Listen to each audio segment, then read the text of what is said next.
Chloe San Jose rumesbak sa mga bashers girlfriend ni Carlos Yulo. Hanggang ngayon, patuloy ang pagbibigay ng puna ng ilang netizens at maging ng ilang mga kilalang tao laban sa girlfriend ni Carlos Yulo na si Chloe, na di umano'y umagaw ng pansin mula sa nobyong gold medalist. Maraming tao ang nagtataas ng kanilang saloobin sa social media tungkol sa isyong ito. Ayon sa kanila, tila napapansin na ang atensyon ay nakatuon sa girlfriend at hindi sa atleta mismo, na nagiging dahilan ng kanilang pangungutya kay Chloe. Ang mga puna ay nagmumula sa iba't ibang bahagi ng online community, kabilang ang mga tagahanga ng sports at mga celebrity, na tila hindi natuwa sa pagkakaroon ng spotlight ni Chloe sa halip na si Carlos.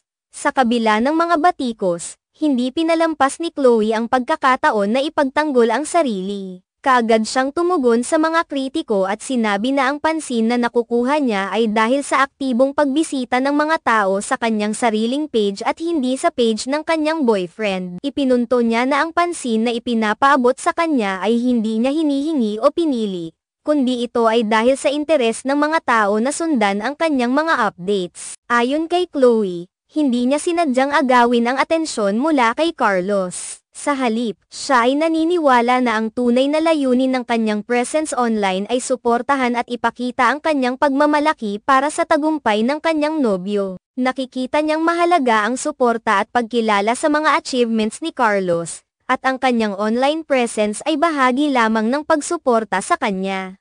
Sa pagtugon ni Chloe, ninais niyang ipaliwanag na ang mga tao mismo ang nagiging sanhi ng pagbibigay ng pansin sa kanya dahil sa kanilang interes. Ayon pa sa kanya, ang pagdami ng followers at mga views sa kanyang page ay hindi nangangahulugang nais niyang maging sentro ng atensyon, kundi dahil lamang sa personal na pagpapahayag ng mga tao ng kanilang pagnanasa na malaman ang higit pa tungkol sa kanya. Bukod dito, ipinahayag ni Chloe na ang pagbibigay pansin sa kanya ay hindi dapat magdulot ng negatibong reaksyon sa kanilang relasyon. Ang kanyang layunin ay manatiling positibo at patuloy na suportahan ang kanyang boyfriend sa lahat ng paraan na makakaya niya. Nakikita niyang mahalaga ang pagkakaroon ng balanseng pagtingin sa kanilang relasyon, kung saan ang suporta para sa isa't isa ay higit sa lahat. Binigyang diin ni Chloe na ang kanyang presensya sa online world ay hindi lamang tungkol sa kanya kundi higit sa lahat ay para sa pagpapakita ng pagmamalaki at suporta para kay Carlos Yulo. Ang kanyang mga follower at mga taga-suporta ay dapat maglaan ng kanilang pansin sa mga bagay na tunay na mahalaga,